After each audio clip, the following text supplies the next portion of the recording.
My dear friends, nowadays we see that there is an appliance or there is some gadget that takes care of everything for us. And therefore life has become so easy. For every particular aspect, there is something or somebody to do it.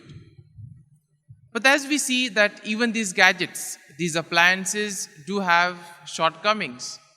And sometimes when they do not work, what happens is we see that we are all anxious. We are all worried. For example, when there's a power cut or when there's no internet, we see the anxiety that is there among us. And we see that this is because we have placed too much of trust in other things rather than in really understanding our own selves. And this is what happens when we follow the way of the world. Now, Jesus today in the gospel will tell us that He is the way. Now, what is the way of Jesus? The way of Jesus is using us as instruments. That is, allowing us to recognize within ourselves our own capacities, our own abilities, and making the best use of our own given talents. Now, let's take an example. When you look at the apostles of Jesus, were they learned men? No. They were fishermen, ordinary, simple people. Did they have any theological training? No. But we see that after the death of Jesus, they were able to go and proclaim the good news.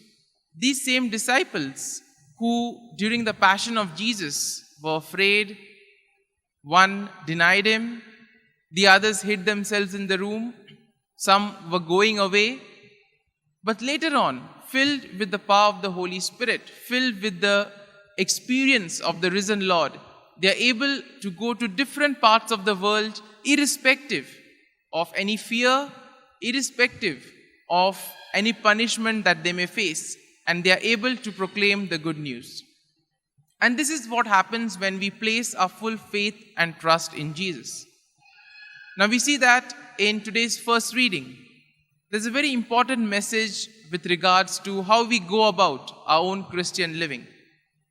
Many times there is this temptation of having total control. I can do everything. Or if I'm not there, nothing will happen. And therefore, sometimes this temptation, which is there, it prevents us from delegating or sharing our responsibilities with others.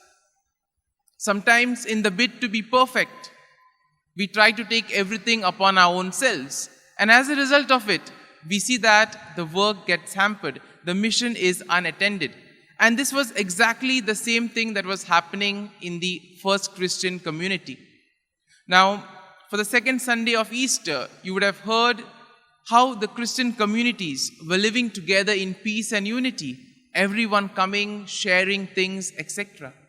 And in today's reading, we see that there is a contrast. There are complaints, there is agitation. And it is here we see that the first discernment is being born, wherein the disciples say, okay, it is now time for us to take priorities, to do what is important, and therefore let us delegate our work to others. And hence we see that the work is delegated, the responsibilities are shared, and the mission proceeds according to the plan of God. We too in our lives are called to do the same. All of us have been given various gifts, various talents, various abilities, and all of us are called to help the Lord in His mission in our own capacities. And therefore we need to pray for this grace that we may recognize our given talents, our abilities, and put them to the full use. In today's second reading, St. Peter explicitly uses the analogy of a building to tell us how we need to be dependent on Jesus. Just as a building has a foundation, similarly, he tells us that Jesus is this foundation. And the people of God, all of us, are bricks that are used to build up this building. God is the builder and Jesus is the foundation. And therefore, if we are not attached to Jesus, if we are not rooted in Him, if we are not grounded in Him, we see that we are not able to stand firm.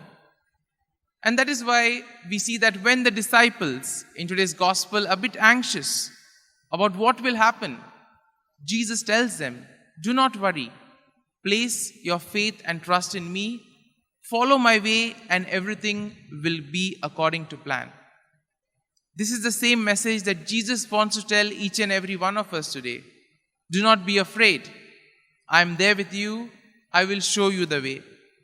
And as we reflect on today's readings, in a very special way, let us ask the Lord to give us the grace that we may place ourselves totally in His hands, that we may surrender ourselves to Him, so that He may make the best use of us, that He may work in and through us and enable us to become good instruments in building His kingdom. Amen.